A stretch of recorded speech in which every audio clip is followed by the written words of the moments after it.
से स्वामी प्रत्यूष भारती ने पूछा है, ओशो की ध्यान विधियों का मौलिक तत्व क्या है? ध्यान विधियों के मौलिक तत्व जानने के पहले जानना जरूरी है कि वास्तव में ध्यान क्या है।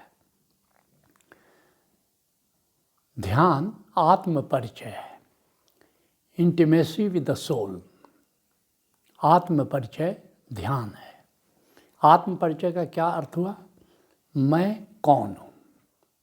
रमन महर्षि के पास कोई जाता था, पूछता था कि ध्यान कैसे करें। रमन महर्षि कहते थे, पूछो मैं कौन हूँ, और उसका उत्तर खोजना ही ध्यान है। लोग पूछते थे कि ध्यान का उद्देश्य क्या है, ध्यान क्यों करें? संतों ने क्या कहा, ऋषियों ने क्या कहा, ओशो ने क्या कहा? ध्यान का उद्देश्य आत्मज्ञान है। ओशो ने एक जगह कहा है कि unless meditation becomes enlightenment, you have simply wasted your time. ये ऐसा ही हुआ, ध्यान कर रहे हो, ध्यान के नाम पर कुछ भी कर रहे हो और आत्मज्ञान मिला नहीं, तो ध्यान घटित नहीं हुआ। तो ध्यान का उद्देश्य आत्मज्ञान है, जिसके लिए हजरत इकबाल कहते हैं, ढूंढता फिरता हूँ मैं इकबाल अपने आप को। ध्यान एक खोज है। किसकी खोज है? स्वयं की खोज है। ढूंढता फिरता हूँ मैं इकबाल अपने आप को, आप ही गोया मुसाफिर और आप ही मंजिल हूँ मैं। चेतना के रूप में तुम खोजते हो। किसको खोजते हो? अपनी ही आत्मा को खोज रहे हो। और चूंकि उद्देश्य आत्मज्ञान है, इसलिए आत्मा को जानना जरूरी है। बिना आत्मा को जाने आत्मज्ञान हो नहीं सकता। तो आत्मा क्या है? जिन्होंने आत्मा को जाना, उन्होंने अलग अलग डायमेंशन में, अलग अलग आयाम में उसको जाना। रामकृष्ण ने जाना, रमण महर्षि ने जाना, बुद्ध ने जाना, महावीर ने जाना, कबीर ने जाना। तो अलग अलग डायमेंशन में जाना। और इस तरह अगर सबका निचोड़ इकट्ठा किया जाए तो आत्मा के 15 आयामों में आत्मा को जाना गया। कोई ज़रूरी नहीं है कि किसी एक संत ने 15 आयामों को जाना हो। स्वयं रामकृष्ण परमहंस ने उसको 7 आयामों में जाना था। अब बहुत थोड़े से संत हैं जिन्होंने एक से अधिक आयामों में आत्मा को जाना। लेकिन जिसने भी आत्मा को जाना, अगर सबका निचोड़ एक जगह दिया जाए तो कहा जा सकता है कि आत्मा को 15 आयामों में जाना जा सकता है। क्या क्या आयाम है? पहला आयाम है निराकार, जो तुम ध्यान समाधि में जानते हो। निराकार, इसी को कई नाम हैं। इसको अंतराकाश भी कहते हैं, क्योंकि निराकार को जब गहराई के साथ जानते हो तो अंतराकाश कहेंगे, इनर स्पेस कहेंगे। गौतम बुद्ध ने उसको शून्यता कहा, एम्प्टीनेस कहा। तो ये ध्यान का, आत्मा का पहला आयाम है। दूसरा आयाम क्या है? नाद है, जो आत्मा में ध्वनि गूंज रही है, उसको नाद कहते हैं, डिवाइन साउंड कहते हैं। उसके कई नाम हैं। अनहद नाद है, ओंकार है, प्रणव है, उद्गीत है, शब्द है, सार शब्द है, नाम है, सत्य नाम है, कलमा है, सदाए आसमानी है, बांगे आसमानी है, अपूर्व श्रुत है, अपूर्व करण है। असली बात है कि आत्मा में ध्वनि की तरह ये गूंज रहा है। अब बड़ा इम्पॉर्टेंट आयाम है। निराकार भी बहुत इम्पॉर्टेंट आयाम है। बुद्ध की सारी देशना निराकार पर है, एम्प्टीनेस पर है, शून्यता पर है। नाद तो जितने भी संत हुए, जितने धर्म प्रवर्तक हुए, सबों ने नाद का जिक्र किया। तीसरा जो महत्वपूर्ण आयाम है वो नूर है, डिवाइन लाइट है, दिव्य आलोक भी इसको कहा गया है। और कई संतों ने और सूफियों ने नूर की बहुत ही प्रमुखता से चर्चा की है। कबीर कहते हैं, घट घट दीपक बरे, लखे नहीं अंध है, और लखत लखत लख परे, कटे जम फंद है। दरिया साहब राजस्थान के कहते हैं, दरिया सूरज उगिया और चौदिस भया उजास, नाम प्रकाशे देह में तो सकल भरम का दास। तो नूर, और सूफियों का तो पूरा खेल ही नूर पर है। जो चौथा आयाम है आत्मा का, वो है अमृत, डिवाइन एलेक्सीर। ये अमृत क्या है? तुम्हारे भीतर का शाश्वत तत्व है। शरीर मर जाएगा, शरीर गिर जाएगा, शरीर नष्ट हो जाएगा, लेकिन कोई तत्व है जिसके लिए कृष्ण कहते हैं, नैनम छिन्दन्ति शस्त्राणि, नैनम दहति पावक, न चैनम क्लेदयन्ति आपो, न शोषयति मारुतः।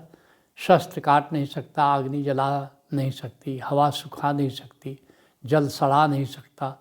तो निश्चित वो तत्व मरण धर्मा तो नहीं हो सकता है, अमृत धर्मा ही हो सकता है। उस तत्व को संतों ने अमृत कहा है। तो ये शाश्वत तत्व है। इसको अकाल तत्व भी कह सकते हैं, अर्थात काल के पार है, वो काल के द्वारा प्रभावित नहीं होता। ये चौथा मुख्य आयाम है। पांचवा आयाम क्या है? शांति, पीस। मैं शांत आत्मा हूँ। ब्रह्मा कुमारियों को तुमने सुना होगा कहते हुए, आई एम पीसफुल सोल। तो शांति भी परमात्मा ये आत्मा का आयाम है, क्योंकि वहाँ जाकर तुम बिल्कुल शांत हो जाते हो।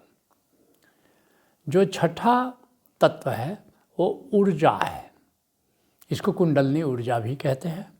तो ऊर्जा भी बहुत ही महत्वपूर्ण आयाम है आत्मा का। बहुत लोगों का खेल, जैसे मान लो सहज योग जो चलाया निर्मला देवी ने, वो पूरा ऊर्जा का खेल था। उसी तरह सातवां आयाम है उमंग, थ्रिल, डिवाइन थ्रिल। मन के तल पर जिसको तुम उत्साह कहते हो, शरीर के तल पर ऊर्जा कहते हो। तो मन के तल पर जो उत्साह है वही हृदय के तल पर उल्लास है, और आत्मा के तल पर जाकर के वही उमंग बन जाता है। तो उमंग भी बहुत ही इम्पॉर्टेंट आयाम है। फिर आठवां तल क्या है? मंगल है। आत्मा मंगलमय है। आत्मा के तल पर तुमको महसूस होता है ऑल इज़ वेल। इसको मंगल, जिसको तुम दिव्य समाधि में जानते हो।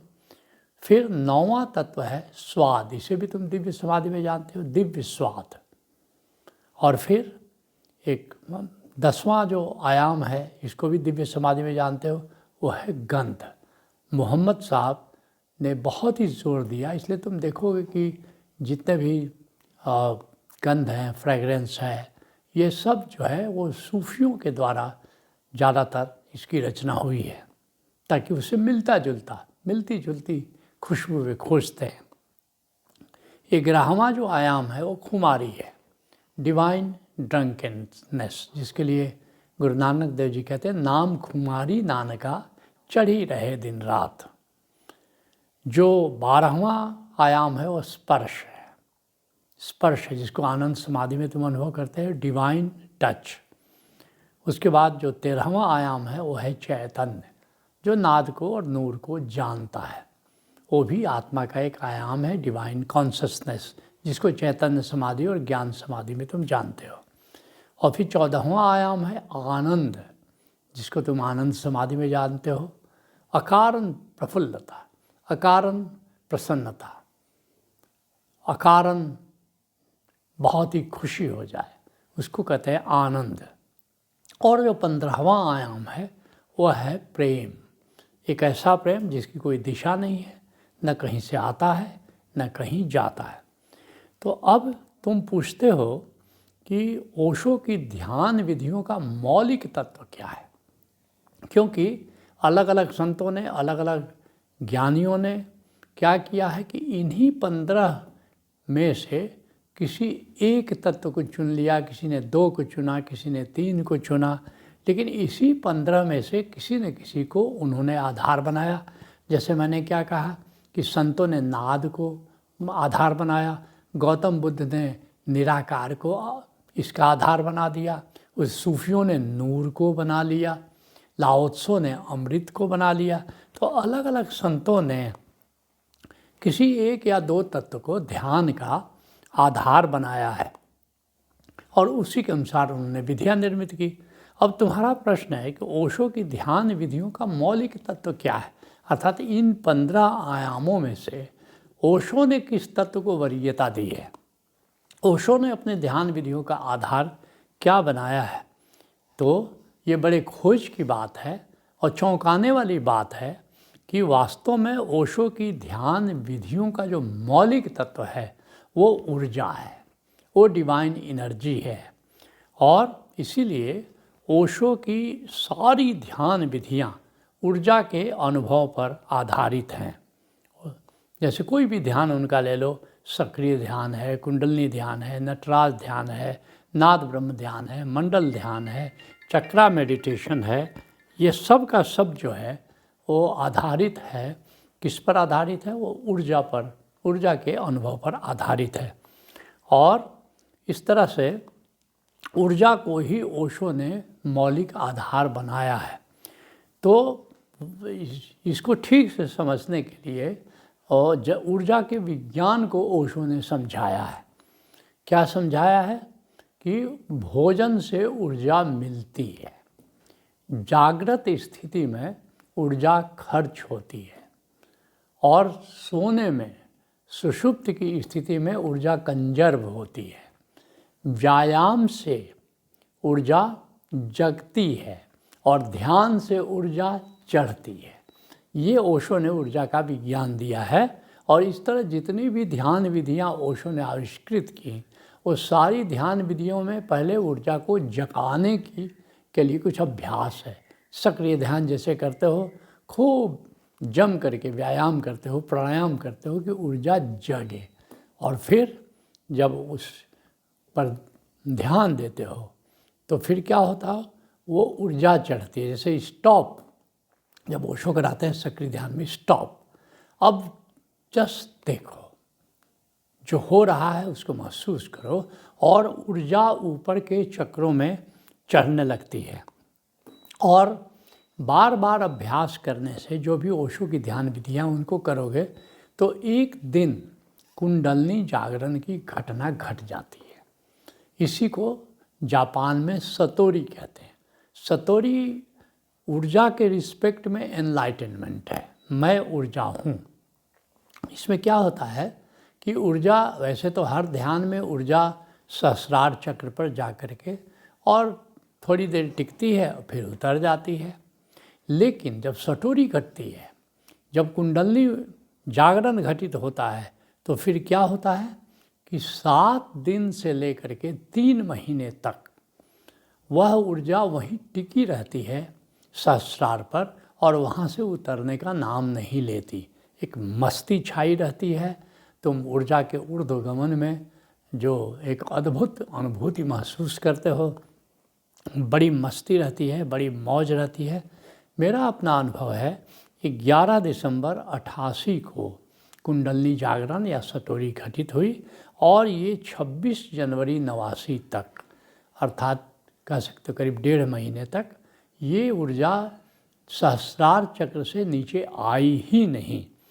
तो ये कुंडलिनी जागरण या सतोरी ही ओशो का एनलाइटनमेंट था, ऐसा कह सकते हो कि मैं ऊर्जा हूँ। ऊर्जा, और ये ऊर्जा ओशो कहा करते थे ये चेतन ऊर्जा है, ये ऊर्जा चेतन ऊर्जा है।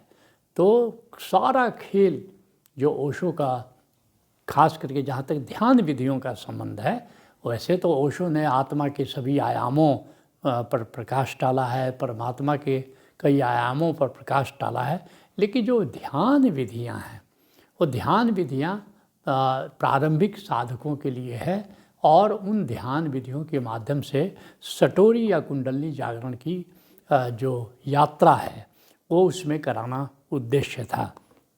तो लेकिन ओशो धारा में जो साधना की मौलिक विधि है, जो साधना कराई जाती है, उसका आधार है सहज योग। और ये जो सहज योग है वो गीता के ज्ञान योग, भक्ति योग, कर्म योग। तुम पूछ सकते हो, जब ओशो ने अपनी सारी ध्यान विधि ऊर्जा पर आधारित किया तो ओशो धारा में हम सहज योग की यात्रा क्यों कराते हैं? इसलिए कराते हैं कि ओशो की जो भी मौलिक विधियाँ थी वो प्रारंभिक साधकों के लिए थी, जबकि ओशो धारा में बहुत एडवांस साधना भी कराई जाती है। और इन सब पर ओशो ने प्रकाश तो डाला, ये और बात है कि उनका प्रयोग नहीं कराया, प्रयोग केवल ऊर्जा का ही उन्होंने कराया है। लेकिन ओशो धारा में ये जो कराते हैं तो इसमें इन 15 आयामों की यात्रा कराते हैं। इन 15 जो आयाम मैंने आत्मा के बनाए, ये ज्ञान योग में कराते हैं। और इसमें ऊर्जा भी एक तत्व है, जो ऊर्जा समाधि में इसका अनुभव होता है। तो ज्ञान योग में 15 आयामों का अनुभव कराया जाता है। फिर हम परमात्मा का अनुभव करा के, ब्रह्म का अनुभव करा करके फिर भक्ति योग में हमारे साधक जाते हैं, जिसके लिए 14 सुमरन के कार्यक्रम हैं। और जितने प्रज्ञा प्रोग्राम के माध्यम से कर्म योग की यात्रा कराई जाती है। तो ओशो धारा में जो साधना का आधार है वो है सहज योग। नॉलेज।